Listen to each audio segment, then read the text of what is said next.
ഈ പ്രഭാതത്തിലും അല്പസമയം നമുക്ക് ദൈവസന്നിധിയിൽ ശാന്തമായിരുന്നു കൊണ്ട് ദൈവത്തിന് ഇന്ന് പകൽ നമ്മളോട് എന്ത് പറയാനാണോ ഉള്ളതെന്ന് ശാന്തമായി കേൾക്കാം.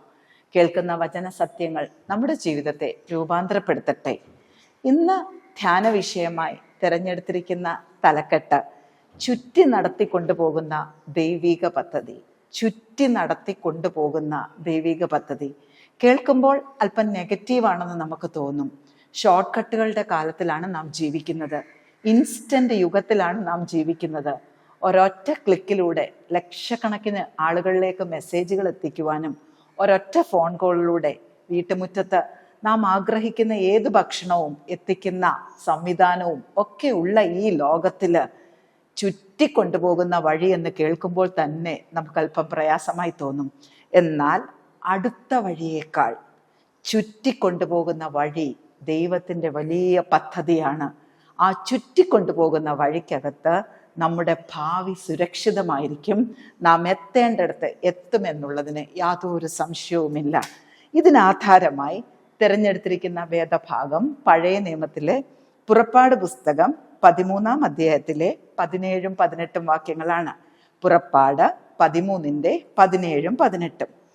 ഫറവോൻ ജനത്തെ വിട്ടയച്ച ശേഷം ഫെലിസ്ത്യരുടെ ദേശത്തു കൂടിയുള്ള വഴി അടുത്തത് എന്ന് വരികിലും ജനം യുദ്ധം കാണുമ്പോൾ പക്ഷേ അനുതപിച്ച് മിസ്രൈമിലേക്ക് മടങ്ങിപ്പോകുമെന്ന് വെച്ച് ദൈവം അവരെ അതിലെ കൊണ്ടുപോയില്ല. ചെങ്കടലിനരികെയുള്ള മരുഭൂമിയിൽ കൂടെ ദൈവം അവരെ ചുറ്റി നടത്തി, ജനത്തെ ചുറ്റി നടത്തി. അരികെയുള്ള വഴിയിൽ കൂടെ ദൈവം കൊണ്ടുപോയില്ല. 2 വഴികളെ ഇന്ന് പകൽക്കാലം ചൂണ്ടിക്കാണിക്കുവാൻ ദൈവത്തിൽ ശരണപ്പെടുന്നു. അടുത്തുള്ള വഴി, മരുഭൂമിയിലൂടെയുള്ള ചുറ്റിപ്പോകുന്ന വഴി. ഒരു മനുഷ്യനോടാണ് ഇതിലെ ഒരു വഴി സെലക്ട് ചെയ്യാൻ പറഞ്ഞാൽ 100% ഉറപ്പാണ് നാം ഓരോരുത്തരും അടുത്തുള്ള വഴി മാത്രമേ തിരഞ്ഞെടുക്കുകയുള്ളൂ. എന്നാൽ വഴി അടുത്തതെങ്കിലും ആ അടുത്ത വഴിയിൽ തൻ്റെ പ്രിയ മക്കളുടെ പരാജയമുള്ളത് കൊണ്ട് ദൈവം ആ വഴിയെ മാറ്റിയിട്ട് അല്പം വിദൂരമാണെങ്കിലും അല്പം മരുഭൂമിയുടെ അനുഭവങ്ങൾ ഉണ്ടെങ്കിലും തൻ്റെ മക്കൾ കനാൻ ദേശത്ത് എത്തണമെന്നുള്ളത് ദൈവത്തിൻ്റെ പ്രത്യേക പദ്ധതിയും ദൈവത്തിൻ്റെ ഉദ്ദേശവുമായിരുന്നത് കൊണ്ട് ദൈവം ആ അടുത്ത വഴിയെ മാറ്റിവിടുകയാണ്. ഈ ചുറ്റിപ്പോകുന്ന വഴി മരുഭൂമിയാണ്. പ്രകാശത്തിന് കുറവുണ്ട്, ആഹാരത്തിന് ബുദ്ധിമുട്ടുണ്ട്, വെള്ളത്തിന് ബുദ്ധിമുട്ടുണ്ട്. അടുത്ത വഴിയിലും ശത്രുവുണ്ട്, അകന്ന വഴിയിലും ശത്രുവുണ്ട്. പിന്നെ എന്തുകൊണ്ട് ദൈവം ഈ അകന്ന വഴി തിരഞ്ഞെടുത്തു? അടുത്ത വഴിയിലൂടെ ജനത്തെ കൊണ്ടുപോകുമ്പോൾ ഈ ജനത്തിന്റെ അവസ്ഥ നമുക്കറിയാം. മിസ്രൈമ്യരുടെ അടിമത്തത്തിൽ ചൂഷണത്തിനകപ്പെട്ട് ത്യജിക്കപ്പെട്ട ഒരു സമൂഹമാണ്. അവരയ്യം വിളിച്ചപ്പോൾ സർവശക്തനായ ദൈവം അവരുടെ നിലവിളി കേട്ടു. പിതാക്കന്മാരോടുള്ള തൻ്റെ വാഗ്ദത്തം ഓർത്തു.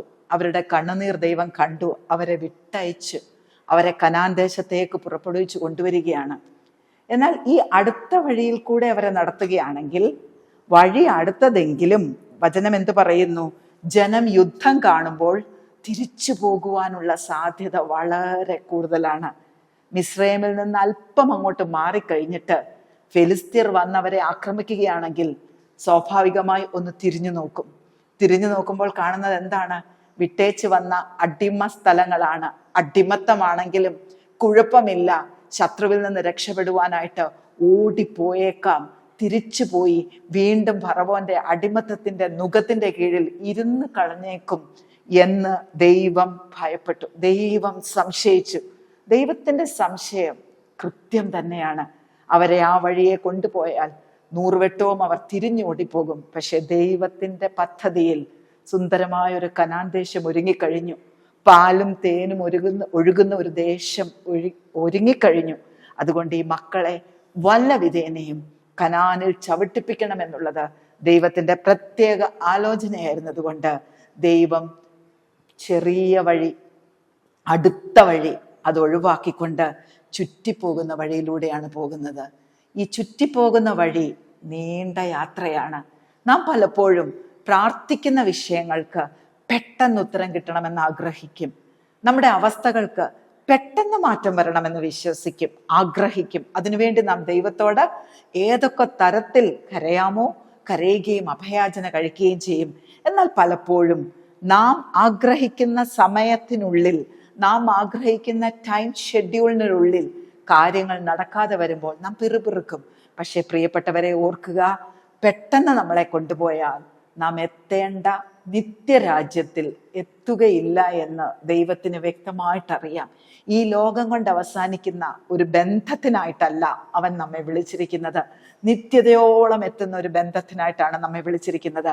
അങ്ങനെയെങ്കിൽ ചുറ്റിപ്പോകുന്ന വഴിയിലൂടെ പോയാൽ തിരിഞ്ഞു പോകില്ല, വിട്ടേച്ച് വന്നതിലേക്ക് മടങ്ങിപ്പോകില്ല. ദീർഘദൂരം നടന്നു കഴിയുമ്പോൾ അവരുടെ ഓർമ്മ പദത്തിൽ നിന്നും, അവരുടെ കണ്ണിന്റെ മുമ്പിൽ നിന്നും വന്ന വഴി മറന്നു പോവും. അവർ ട്രെയിൻഡ് ആയി കഴിഞ്ഞു. ഈ ദീർഘദൂരം ചുറ്റി നടക്കുന്ന വഴികളിലൊക്കെ ആരുണ്ട് അവരുടെ കൂടെ? ദൈവമുണ്ട്, ദൈവ സാന്നിധ്യമുണ്ട്. ദീർഘദൂരം ദൈവ സാന്നിധ്യത്തിൽ നടന്നു കഴിയുമ്പോൾ പിരിയാൻ പറ്റാത്ത, പറിച്ചു മാറ്റാൻ പറ്റാത്ത ഒരു ദൈവിക ബന്ധത്തിലേക്ക്, ഒരപ്പൻ മക്കൾ ബന്ധത്തിലേക്ക് മനുഷ്യനും ദൈവവുമായി ഈ ചുറ്റിപ്പോകുന്ന വഴിയിലൂടെ പ്രവേശിക്കും എന്നതിൽ സംശയമില്ല. ചുറ്റിപ്പോകുന്ന വഴി ദുർഘടം പിടിച്ചതാണ്.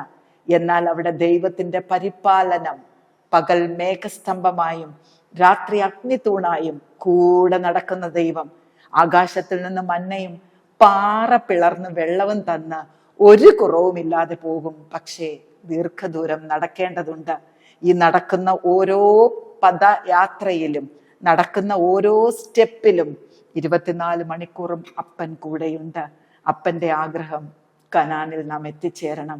എന്നും മിസ്രൈമിന്റെ അടിമത്തത്തിൽ കിടന്ന് ഫറവോന് ഇഷ്ടിക ഉണ്ടാക്കി ആയുസ് തീർക്കേണ്ടവരല്ല പ്രിയരെ നാം.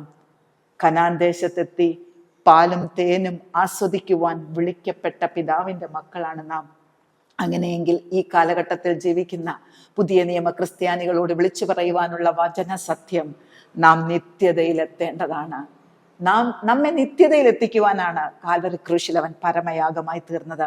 അതുകൊണ്ട് അടുത്തുള്ള വഴി അവൻ പലപ്പോഴും ഒഴിവാക്കും. കാരണം ദീർഘമായ ചുറ്റിപ്പോകുന്ന വഴിയിലൂടെ അല്പം ചുറ്റിച്ചാലും ദൈവിക പരിപാലനവും ദൈവിക സാന്നിധ്യവും ദൈവത്തിന്റെ കൃപാകടാക്ഷങ്ങളും ആവോളം ആസ്വദിക്കുമ്പോൾ അവിടെ ഒരു ബന്ധമുടലെടുക്കുകയാണ്. ദൈവത്തിന്റെ അത്ഭുതങ്ങൾ നാം ആ മരുഭൂമിയിൽ കാണുകയാണ്. ദൈവത്തിന്റെ അതിശയ പ്രവർത്തികൾ നമ്മുടെ ജീവിതത്തിൽ നാം കാണുകയാണ്.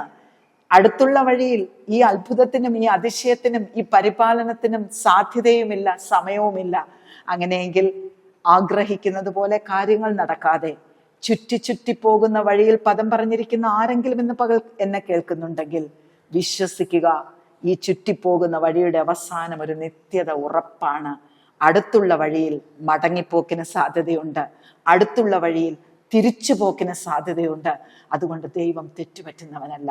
അഖിലാണ്ടത്തെ മുഴുവൻ സൃഷ്ടിച്ചവൻ, ജ്യോതിർഗോളങ്ങളെ സൃഷ്ടിച്ചവൻ തൻ്റെ മക്കൾക്ക് വേണ്ടി ഒരു വഴി തിരഞ്ഞെടുത്താൽ അത് ചുറ്റലുള്ള വഴിയാണെങ്കിലും എത്തേണ്ടടുത്ത് ജയോത്സവമായി എത്തിക്കുന്ന വഴിയാണ്. അതുകൊണ്ട് നമുക്ക് ദൈവിക പദ്ധതികൾക്ക് നമ്മളെ ഏൽപ്പിച്ചു കൊടുക്കാം, ദൈവത്തിൽ ശരണപ്പെടാം. ചുറ്റിപ്പോകുന്ന വഴിയിലൂടെ അപ്പന്റെ മുഖത്ത് നോക്കി ധൈര്യത്തോടെ നമുക്ക് മുന്നോട്ട് പോകാം. ദൈവം എല്ലാവരെയും സഹായിക്കട്ടെ.